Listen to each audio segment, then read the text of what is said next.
Hey everyone, it's SVTWRC, and we are going to do an in-depth oil change on the 3.6 liter Pentastar in the 2018 Jeep Wrangler Unlimited JL. Here we go, everyone.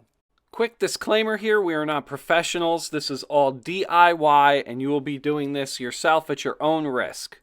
Please take note that the 2018 JK and JL 3.6 liters are different and revised for the JL version.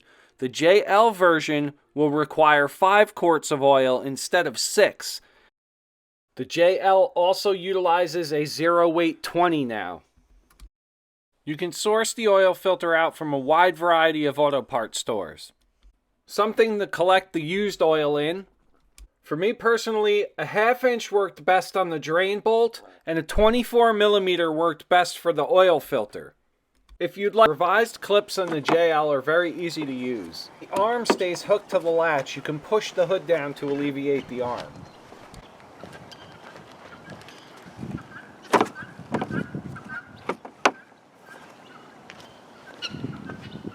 Pry the hood open as far as the latch will let it, and then push the latch over to the side to raise the hood. The hood's prop rod is attached to the front lip of the hood by a plastic clip. Be very careful with this plastic clip, they are going to break off. Place the hood prop in the corresponding notch. We need to identify 3 components. We have the dipstick, the oil filter, and the oil filler neck. Our engine is still warm from a morning coffee run. Changing the oil with the engine warm will help the flow of the oil, but too hot, you'll obviously burn yourself. Taking a closer look at the dipstick, I find these dipsticks harder to read than the older styles. The O-ring is very important to seal all the oil pressure in, and it looks like it's made of PA6.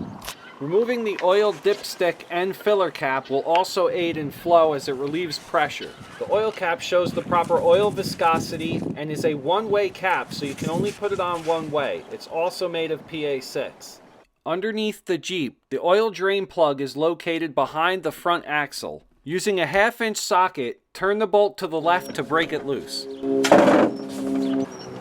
As you're drawing the bolt out, remember that there's going to be a stream of oil, so you want to actually place the oil pan a little bit behind the stream. Just like if you were taking a whiz. 3, 2, 1. Okay, we have to stop. We're under attack. They're there. Where are they? They're right in front of us, running around the front yard. No joke, so they're danger close, huh? Yeah. Okay, I see them, I see them. Okay. That's the, I'll do it. Thanks. Can I reach it? Yeah. Threads seem nice and meaty, and it's interesting. It has its own little gasket on it, it appears. You can leave the oil drain plug aside. We'll reinstall that later after we take the oil filter off. Starting with 2014, they placed these inverted oil filters, and it's got to be better to change. This is a 24mm. You want to be really careful with this. This plastic housing, it seems really strong. We're going to figure out what material it is when we take it off, but you definitely want to be careful with it. Turn it left to loosen it, and just be nice and gentle with the threads. An extension will definitely help you out. You might lose a little bit of material here. You might lose some oil that comes out of this filter. That's why I put a little rag here. We're going to see how bad we got this here, and then we're going to bring this inside to inspect this whole entire unit, see what we're dealing with. Oh, this is wonderful. Now the reason you want to leave your drain plug out now is when you take this out, you may have a little more oil seep down into there. Removal of this is, I believe, just it snaps out.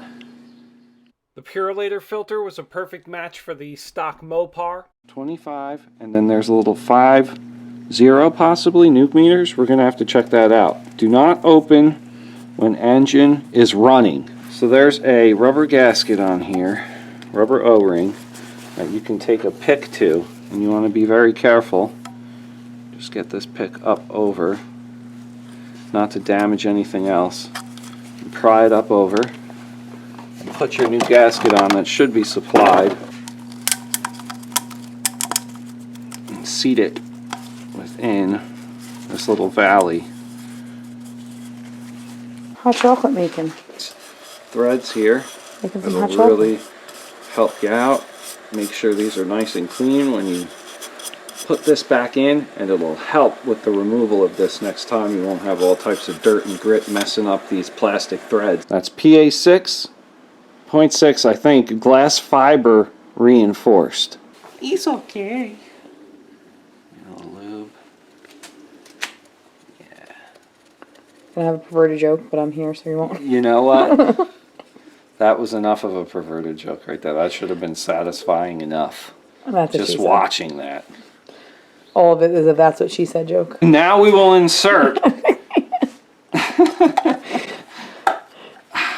Oh, nice. And that's how that works. I heard it click in. Take a look into the nook down there. Is what's going to be inserted into that cavernous region. It should all line up correctly. So I guess start hand threading it, right? There you go. I want to keep this straight as possible, so you don't put any type of cross thread tension on it. Okay. Ooh.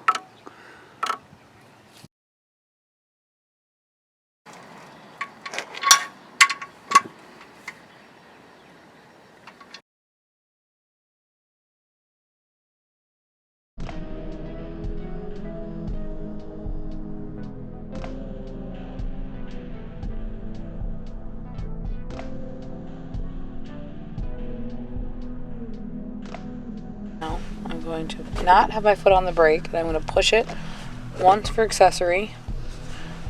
I'm going to push it again for run. Now I'm going to go back here and push OK to reset. And now it just went from 82 to 100%. So that is resetting it in the run position. So now if I hit it again, the car goes off. Now I'm going to push my foot on the brake.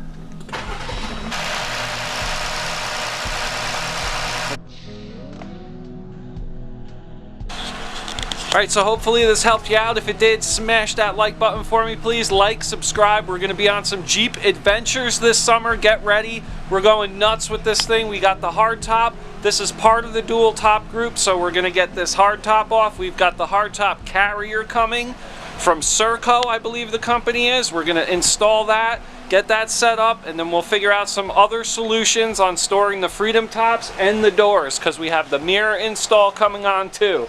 Alright everyone, from SVTWRC and Miss SVTWRC, signing out guys. We will see you next time. Jeep JL, later.